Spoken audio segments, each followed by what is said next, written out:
Hi everybody, we are going to begin reviewing chapter 2. This is the first part of it. So we're going to go over the distance formula, midpoint formula, slopes. We're going to talk about circles, and then we're going to talk about domain and range, piecewise functions, and then zeros of a function. All right, so kind of a lot to get through, but I'll try to make it short and sweet.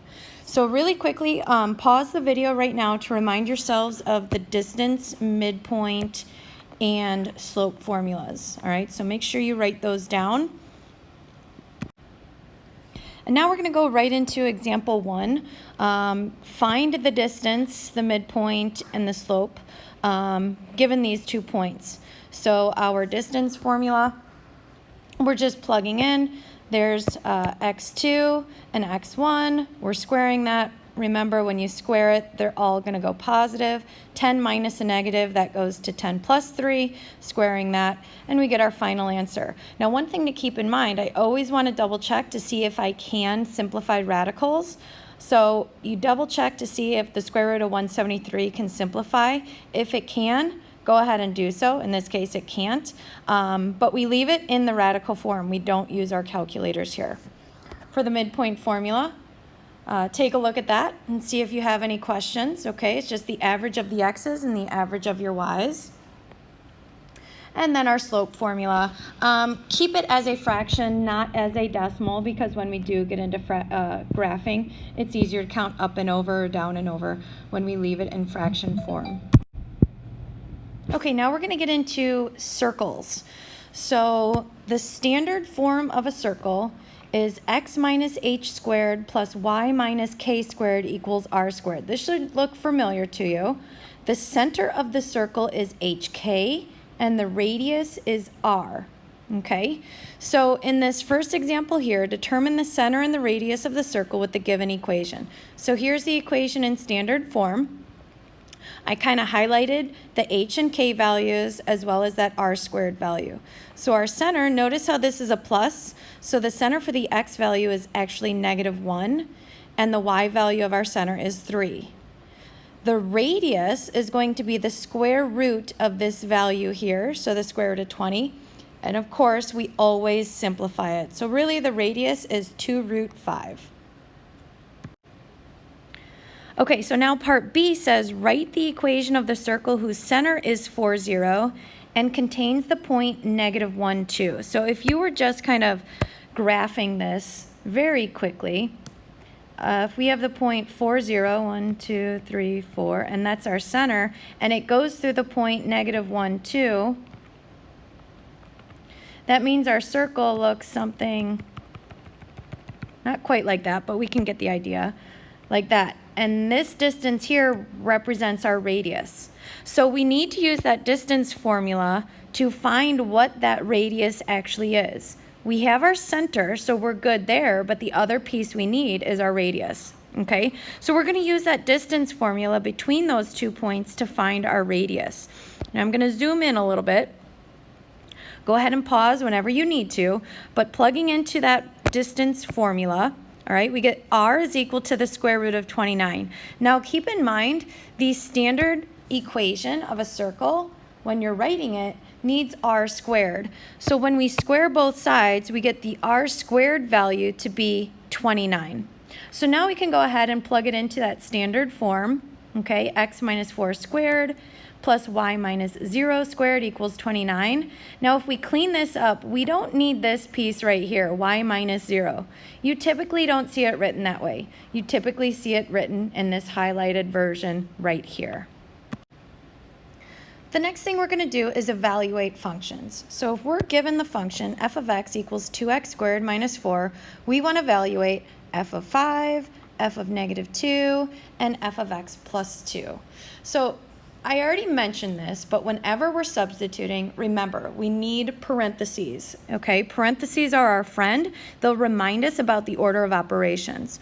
So in this part A, when I'm evaluating f of 5, it's just telling me to put 5 in for wherever x is, okay? So we're making that substitution, and now it's just order of operations. Take care of that exponent first. Now we multiply, and then we'll subtract to get our final answer, okay? The importance of parentheses really comes in part B, where we're plugging in -2. So f of -2, we'll plug -2 in for x. When we square -2, it becomes +4. Now we carry out the operation again. I want you to try part C on your own before I scroll over to it. So take a look at part C, try it, and then get back to me.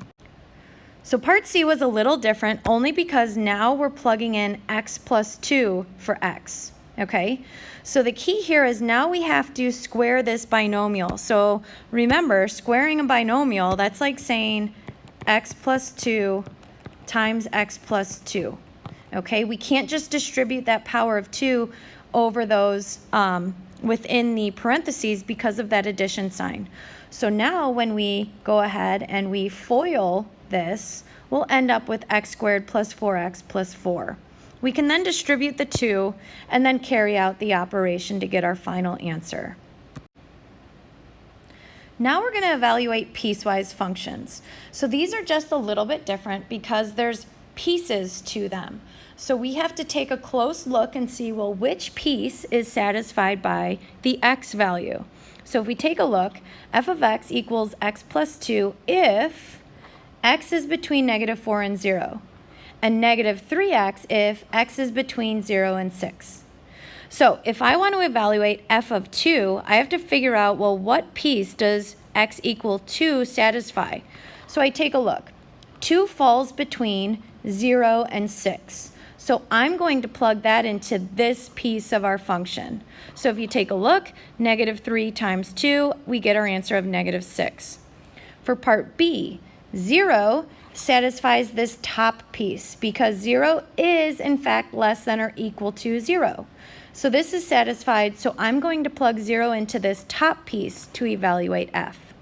All right? In part C, when x equals -3, I'm also satisfying this top piece because -3 falls between -4 and 0. So I plug into this top piece here, and we get our answer of -1. Finally, when x is 5, I notice that I'm satisfying this piece of our function, so I'm going to plug into this second piece to evaluate f of 5, and we get -15. Now we need to talk about domain and range. So domain and range, remember, domain is our input values, or x. I like to talk about it as vertical walls, okay? Our range are the output values, or our y values. I talk about the range as floor and ceiling, okay? So all we're doing here is we're going to identify the domain and range of each of these functions. So in part A, f of x equals 3x minus 4. Hopefully you recognize that this is a linear equation. It's got a positive slope, so I'm just going to draw a rough sketch. So can we contain this graph with 2 vertical walls? And our answer is no. This graph, this line goes on forever in the right and left directions. So our domain is going to be all real numbers. If we wanted to use interval notation to represent all real numbers, it would be -infinity to infinity. Our range is also all real numbers. We can't establish a floor and we can't establish a ceiling. So if, again, we wanted to use interval notation, it is -infinity to +infinity. If we take a look at B, B represents a quadratic function, x squared minus 2. And if we were to quickly graph this, if you had your calculator and you wanted to throw it in there, you could. You would see that our vertex is at the point 0, -3, and our parabola opens up.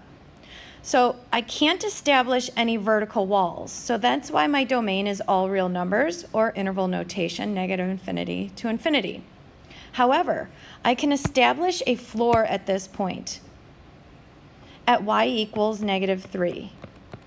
So since I have a floor and my graph is above that floor, I don't have a ceiling, I could go ahead and say my range goes from -3 with that bracket all the way to infinity. If you were thinking of this as an inequality, that's like saying y is greater than or equal to -3. Part C. So now this is a square root function. F of x equals the square root of 7 plus x. One thing to keep in mind is whatever is underneath that radical, it can never be negative. So I always do a little side note. Whatever's underneath that radical, it has to be greater than or equal to 0. And this is going to help me with my domain. So I solve that inequality, okay? And that's going to help me with my domain. So that's my x values. So x has to be greater than or equal to -7. And if we were writing that with interval notation, it would look like bracket -7 to infinity. Okay? Now what you could do is, as you are looking and saying, okay, if all of my x values have to be greater than or equal to -7, I know -7 is my starting point for x. When I plug -7 in, I get 0 for y. And if I plugged values that were greater than -7, I'm going to get y values that are greater than 0. So all of my range is going to be y is greater than or equal to 0, and that's the interval notation for that. Finally, with a rational equation, remember the rules is we can't divide by 0. So whenever we have this rational equation, I do a little side note and I take my denominator and I set it equal to 0 and I solve for x. Now in this case, remember, it can't equal 0.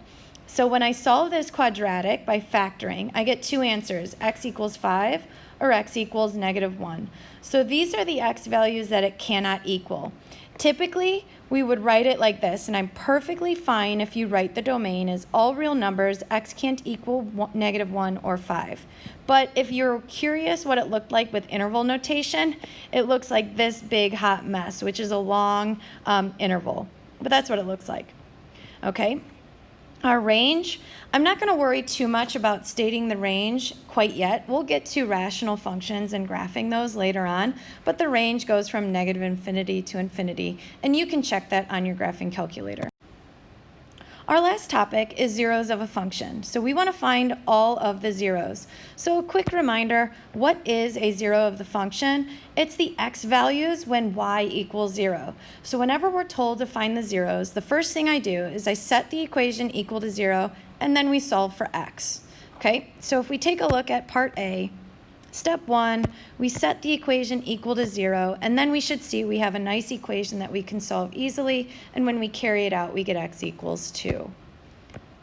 In part B, again, we set it equal to 0, but we're left with a quadratic. So we always go through our process for solving quadratics.